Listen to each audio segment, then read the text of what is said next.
maalmaha la soo dhaafay waxaa baraha bulshada aad looga hadalhayay dhagax la sheegay inuu ku soo wajahan yahay dhulka oo uu 29 Abriil dhulka ku soo dhici doono kadibna uu sababi doono burbur weyn iyo dhibaato baahsan oo aan si fudud looga soo kabsan karin. haddaba maanta waxaan ka hadlaynaa xaqiiqada dhabta ah ee dhagaxan la sheegayo inuu dhulka ku soo socdo maalmaha nagu soo aadan gaar ahaan 29 Abriil sanadkan 2020 waxaa dhacay waxyaabo badan oo ay ka mid yihiin dhul gariir, gubashada kaymaha Australia iyo cudurka safmarka ah ee coronavirus oo ilaa hadda adduunka si xawli ah ugu faafaya. dhagaxa ama kuwaykabkan waxaa lagu magacaabaa 5276 OR2. sababta loogu magacaabay dhagaxa 1998 ayaa ah in la helay ama la ogaaday jiritaankiisa 1998 laga soo bilaabo markii la ogaaday ilaa iyo hadda waxay wakaaladda NASA dabagal ku haysay oo ay la socotay dhaqdhaqaaqa dhagaxan. wakaaladda NASA ayaa sheegtay inay macquul tahay dhagaxan inuu halis ku yahay dhulka, waxayna sheegtay inuu maraayo waddo ama orbit ku aadan dhulka oo uusan toos ugu soo soconin dhulka. xajmiga ama mugga dhagaxan ayaa lagu qiyaasay 4 kiiloomitir. mid ka mid ah khubarada ka shaqeeya wakaaladda NASA ayaa wuxuu sheegay in haddii ay dhacdo dhagaxan inuu dhulka ku soo dhaco aysan jirin tillaabooyin ka hortag ah oo rasmi ah kuwaas oo looga takhalusi karo khatartiisa. wuxuuna soo jeediyey in waddada kaliya ee looga hortagi karo ay tahay in markab loo diro isbeyska, markabkaasna uu baaritaan ku sameeyo kuwaykabyada ama dhagaxyada ay macquulka tahay inay dhulka ku soo dhacaan. khubaro badan ayaa sheegay in haddii uu dhagaxan dhulka soo gaaro uu dhibaato badan u geysan karo nolosha bani'aadanka, waxyaabo badanna ay isbedeli doonaan.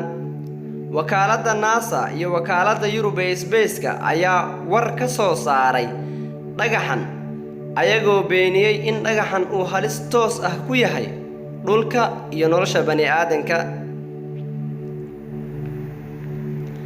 Dr. Omo oo ah khabiir dhanka fiisigiska ayaa sheegay inuusan dhagaxan halis ku ahayn dhulka oo uu si dhib la'aan ah ku agmari doono dhulka asagoo u jira dhulka masaafo gaaraysa 6 milyan oo kiiloomitir. wakaaladda NASA waxay caddaysay in arrinkan uusan waxba ka jirin ayadoo beenisay wararka wargeyska Daily Express oo ah inuu dhagaxa dhulka ku soo dhici doono dhibaatana u geysan doono nolosha bani'aadanka. surcada ama xawaaraha uu ku socdo dhagaxan ayaa ah 20,000 oo mayl saacadiiba inuu jaraayo, taasoo ah xawaaro zaa'id u badan. haddii uu xawaaraha aan soo sheegnay ku socdo dhagaxa dhulka waxa uu u jirsan doonaa masaafo gaaraysa 3.9 milyan mayl, waana masaafo aad u fog. qamarka ama dayaxa waxa uu dhulka u jiraa masaafo ahaan 384,000 oo kiiloomitir, taasoo ay ka dhigan tahay in dhagaxa masaafada uu ku agmari doono dhulka ay ka sii fog tahay in badan tan uu qamarka dhulka u jiro. waxaa la filayaa in dhagaxan uu mari doono meesha uu ugu dhow yahay dhulka maalinka ay ku aadan tahay taariikhda 29 Abriil sanadka 2020. baaritaanada ugu dambeeyay ee la sameeyey waxay caddaynayaan inuusan dhagaxan dhulka ku soo dhici doonin.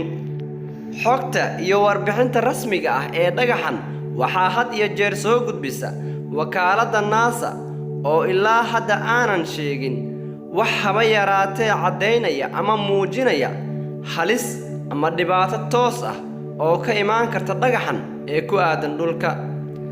haddii aad ka heshay muuqaalkan ha ilaawin inaad like dhahdo, sidoo kalena aad share garayso si aad ula socoto muuqaalada xiga.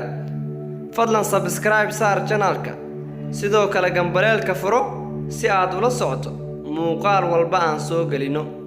mahadsanidin. wassalaamu calaykum waraxmatullaahi wabarakaatuh.